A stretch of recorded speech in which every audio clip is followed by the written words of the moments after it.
Hello everyone. Last video में मैंने बताया था स्टैटिस्टिक्स क्या होता है, उसके बाद में हमने देखा था डेटा क्या होता है। फिर मैंने बताया था आपको कि डेटा की 2 फॉर्म्स होती है, ग्रुप डेटा और अनग्रुप्ड डेटा। अनग्रुप्ड डेटा, अगर डेटा का पोर्शन साइज छोटा हो, अगर कम वैल्यूज़ हो तो डेटा को हम अनग्रुप्ड ही रहने देते हैं, रो फॉर्म में रहने देते हैं। लेकिन अगर डेटा का पोर्शन साइज़ ज़्यादा हो, अगर ज़्यादा नंबर्स हो तो उसको हमको सिस्टमेटिक अरेंज करना पड़ता है। तो जब हम डेटा को सिस्टमेटिक अरेंज करते हैं उसको बोलते हैं ग्रुप्ड डेटा। ठीक है, आज हम निकालने वाले हैं mean, median and mode of ungrouped data. तो जो सबसे पहला टर्म है वो है मीन। अगर डेटा का मीन निकालना हो, अगर आपको बोला जाए कि आपको डेटा का मीन फाइंड करना है, तो बेसिकली आपको फाइंड करना होता है डेटा का एवरेज। जो भी वैल्यूज़ दी हुई है, अगर मेरे को उस डेटा की एवरेज वैल्यू पता करनी हो तो हम बोलते हैं स्टैटिस्टिक्स में कि हमको डेटा का मीन फाइंड आउट करना है। तो क्योंकि हम बेसिक से बिल्कुल पढ़ रहे हैं तो हो सकता है किसी को थोड़ा सा डाउट हो कि सर एवरेज क्या होता है। तो एक बार के लिए मैं बता देता हूँ। अगर मान लो किसी के पास टोटल अमाउंट है 2000 रुपीज़ टोटल अमाउंट है, और मेरे को उसको 4 लोग हैं, 4 पीपल में इक्वली अगर डिवाइड करना हो तो हर एक को कितने रुपए मिलेंगे, 500। तो इसको मैं क्या बोलूँगा कि अगर 4 लोगों में 2000 को डिवाइड करना हो तो जो वैल्यू 500 निकल के आई, ये क्या होगी, 2000 का एवरेज वैल्यू है। अगर मेरे को उसको 4 लोगों में डिस्ट्रीब्यूट करना हो, अगर मेरे को इसी वैल्यू को 2 लोगों में डिस्ट्रीब्यूट करनी होती तो मैं 2 से डिवाइड करता, तो हर एक को 1000 रुपीज़ मिलते। तो मेरे को क्या करना पड़ेगा, sum of all observations divided by total number of observation, जैसा कि हमने यहाँ पर किया था। और आपको यहाँ पर एक नई टर्म दिख रही होगी, इसको बोला जाता है एक्स बार। क्या बोलते हैं, अगर इसको बोलते हैं एक्स बार, जो कि स्टैटिस्टिक्स में शो करता है मीन को। और मीन क्या होता है, एवरेज। और एवरेज का formula some of all observations divided by total number of observations. मैंने यहाँ पर एग्जांपल के लिए क्वेश्चन लिया है। देखो, marks of students in a class test अगर लिखा हुआ है 15, 13, 10, 18, 17, 10, 5, 0, 20 एंड 7। अगर मेरे को इस डेटा का मीन निकालना होगा तो क्या निकालना पड़ेगा, मेरे को एवरेज निकालना पड़ेगा। एवरेज निकालने के लिए जो फॉर्मूला मैंने बताया था वो क्या था, mean x bar equal to sum of all observations divided by total number of observations. अगर मेरे को सम निकालना है सबका, तो मेरे को जितनी भी वैल्यूज़ दी हुई है यहाँ पे सबका सम करना पड़ेगा। उसके बाद में इसको डिवाइड करना है टोटल नंबर ऑफ ऑब्जर्वेशन से। देखो यहाँ पर अगर मैं काउंट करता हूँ तो 1 2 3 4 5 6 7 8 9 और 10। यहाँ पे टोटल नंबर ऑफ ऑब्जर्वेशन कितने हैं, 10। और मैं बोल सकता हूँ कि यहाँ पे 10 स्टूडेंट्स के मार्क्स दिए हुए थे, तो मेरे को फाइंड करना कि यहाँ पे एवरेज मार्क्स कितने हैं। ओके, तो एक बार 15, 13, 10, 18 इन सब का सम करता हूँ तो जो सम वैल्यू आती है वह है 105। ठीक है, इसको डिवाइड करना है मेरे को 10 से, तो मेरा आंसर है 10.5। तो जो गिवन डेटा दिया हुआ है यहाँ पे, अगर मेरे को बोला जाए कि इस डेटा का मीन बताओ, आप एक्स बार की वैल्यू बताओ, तो वो वैल्यू कितनी होगी, 10.5। जो सेकंड टर्म थी वो थी मीडियन। मीडियन यानी होता है मिडल वैल्यू ऑफ डेटा। जो भी डेटा दिया हुआ है, अगर मेरे को एक वैल्यू बतानी हो जिससे 50% डेटा उससे बड़ा हो और 50% डेटा उससे छोटा हो, तो जो बिल्कुल मिडल में जो वैल्यू रहेगी उसको मैं क्या बोलूँगा, मीडियन। ओके, हाँ, अब एग्जांपल के लिए मैं एक बार जैसे मान लो लिखा हुआ है वैल्यूज़, डेटा की कुछ वैल्यूज़ लिखी हुई है 15, 10, 8 एंड 20। अगर मैंने ये वैल्यूज़ लिख दी और मैंने ऐड कर दिया 7, ठीक है। अगर मेरे को इस डेटा का मीडियन निकालना है, मतलब मेरे को एक ऐसी वैल्यू निकालनी है मिडल में, बिल्कुल बीच में जो होनी चाहिए, जिससे 50% डेटा उससे बड़ा हो और 50% डेटा उससे छोटा हो।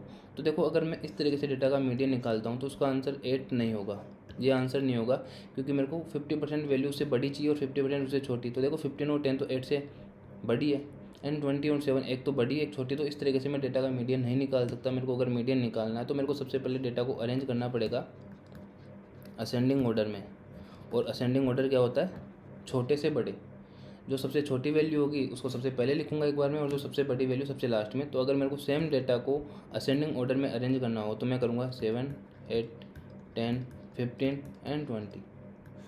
अब अगर मेरे को इस डेटा का मीडियन निकालना है, मतलब मीडियन यानी मिडल वैल्यू, तो आपको देख सकता है कि यहाँ पे इसकी मिडल वैल्यू कितनी है, 10।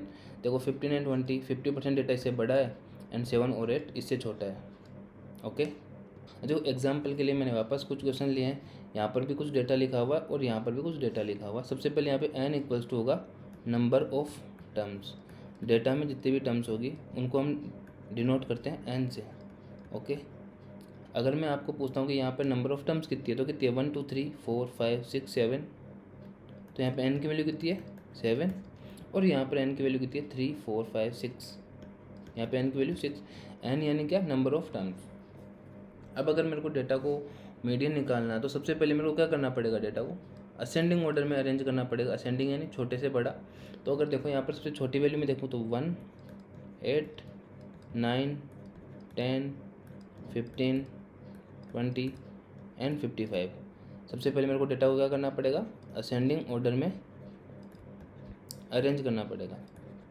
ओके, देखो यहाँ पर भी मैं एक बार असेंडिंग ऑर्डर में अरेंज करता हूँ, 8, 9, 10, 15, 20 एंड 55। ठीक है, असेंडिंग ऑर्डर में मैंने अरेंज कर दिया और डेटा को। अब अगर मेरे को मीडियन निकालना है, मतलब मिडल टर्म अगर मेरे को निकालनी है, तो देखो यहाँ पर देखूँ अगर ऑब्जर्वेशन से मैं देखता हूँ, मेरे को यहाँ पे देखो 1, 8, 9, 10 से छोटे, 15, 20 एंड 55, 10 से बड़े। यहाँ पे भी 3 टर्म्स है, 50% डेटा छोटा, 50% डेटा बड़ा, तो इसका मीडियन कितना है, 10। लेकिन अगर अनग्रुप डेटा में भी थोड़ा वैल्यूज़ ज़्यादा रहेगी, तो मैं हर बार इस तरीके से आंसर नहीं निकाल सकता। तो इसके लिए एक फॉर्मूला कह सकते हैं हम। तो अगर मेरे को मीडियन निकालना हो, डेटा का मीडियन निकालना हो, और अगर एन की वैल्यू, नंबर ऑफ टर्म्स अगर ओड है, क्या है, नंबर ऑफ टर्म्स अगर ओड है, तो जो मीडियन होगा वो होगा n+1/2 टर्म। जो टर्म n+1/2 पे होगी उसको मैं बोलूँगा डेटा का मीडियन है। देखो यहाँ पे मीडियन n की वैल्यू कितनी थी, 7। अगर n की वैल्यू 7 थी तो क्या करना पड़ा, 7+1/2 टू टर्म। ओके, तो वैल्यू क्या आई, 8/2 क्या होता है, फोर्थ टर्म। तो जो मीडियन है वो कितना होगा यहाँ पे, फोर्थ टर्म। असेंडिंग ऑर्डर में अरेंज करने के बाद फोर्थ टर्म पे कौन सी है, 1, 2, 3 एंड 4। तो इस डेटा का मीडियन कितना है, 10 है। क्या आपको समझ में आया? ठीक है। अब आपके दिमाग में आ सकता है, सर अगर नंबर ऑफ टर्म्स अगर 6 अगर इवन हो, अगर नंबर ऑफ टर्म्स अगर इवन हो, तो मीडियन निकालने के लिए मेरे को क्या करना पड़ेगा। देखो एक बार में सबसे पहले मेरे को असेंडिंग ऑर्डर में डेटा को अरेंज किया यहाँ पे। अब यहाँ पे अगर मेरे को मिडल टर्म्स देखनी है, तो देखो 8, 9 एंड 20 एंड 55, 10 और 15 से 2 टर्म्स बड़ी है और 2 टर्म्स छोटी है। तो मीडियन 2 तो नहीं हो सकता, लेकिन जो मीडियन होगा वो होगा जो भी मिडल टर्म्स 10 और 15 है, इन दोनों का एवरेज। तो इसके लिए जो फॉर्मूला है मीडियन निकालने के लिए वो होगा n/2 टर्म, ओके, प्लस जो इसका सक्सेडिंग टर्म है n+2 + 1 टर्म, जो दोनों टर्म्स होगी उनका एवरेज मतलब 2 से डिवाइड करना पड़ेगा। ठीक है, n+2 टर्म, यहाँ पे n की वैल्यू कितनी है, 6, तो 6/2 कितनी, थर्ड टर्म, प्लस थर्ड से अगली वाली टर्म, फोर्थ टर्म, और डिवाइड कैसे करना है, 2 से। तो थर्ड टर्म कितने हैं यहाँ पे, तो 10 + 15/2। तो जो मेरी वैल्यू आई वो कितनी आई, 12.5। तो जो गिवन डेटा का मीडियन है वो कितना होगा, 12.5। एक बार वापस बता देता हूँ, मीडियन होता है मिडल टर्म। डेटा की मिडल टर्म निकालना, मिडल टर्म निकालने से पहले मेरे को एक बार डेटा को असेंडिंग ऑर्डर में अरेंज करना पड़ेगा। ओके, अगर असेंडिंग ऑर्डर में अरेंज करने के बाद अनग्रुप डेटा है, मतलब पोर्शन साइज छोटा है, तो मैं एक बार काउंट करूँगा कि नंबर ऑफ टर्म्स कितनी है।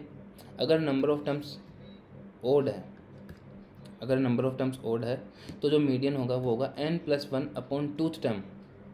n+1/2 आंसर नहीं होगा, n+1/2 टर्म। जैसे कि यहाँ पे n की वैल्यू 7 थी, तो 7 + 1/2, 8/2 फोर्थ टर्म। अगर फोर्थ टर्म आंसर होगा, मेरे को काउंट करना पड़ेगा 1, 2, 3, 4, तो मीडियन कितनी होगी, 10।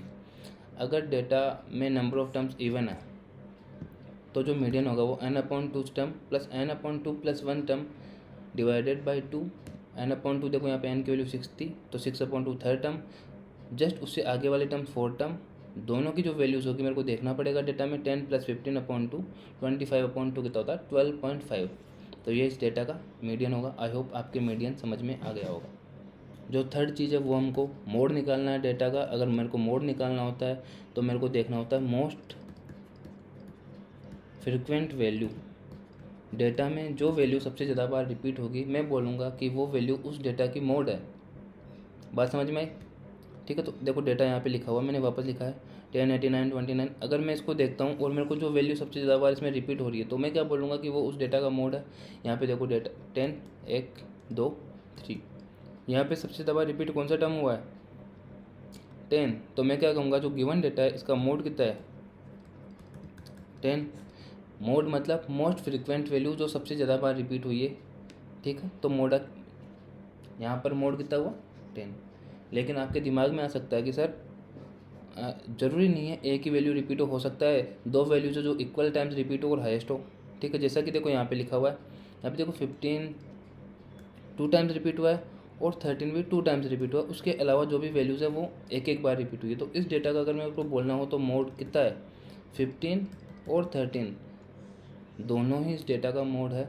मतलब मोड की एक से ज़्यादा बार वैल्यूज़ भी हो सकती है, मोड की मल्टी वैल्यू हो सकती है। अगर ऐसा डेटा जिसकी वैल्यूज़ मोड की वैल्यू एक से ज़्यादा हो तो मैं उसको क्या बोलता हूँ, मल्टी मॉडल। ओके, अब आपको समझ में आ गया होगा मीन, मीडियन और मोड की बेसिक फंडामेंटल थ्योरी क्या है। अब हम सीखने वाले हैं ग्रुप डेटा का मीन, मीडियन और मोड। वो थोड़ा सा उसमें फॉर्मूलेज यूज़ करेंगे, लेकिन अगर आपके ये बेसिक समझ में आ गया कि मीन एवरेज होता है, मीडियन होता है मिडल वैल्यू, ठीक है, और मोड होता है मोस्ट फ्रीक्वेंट वैल्यू।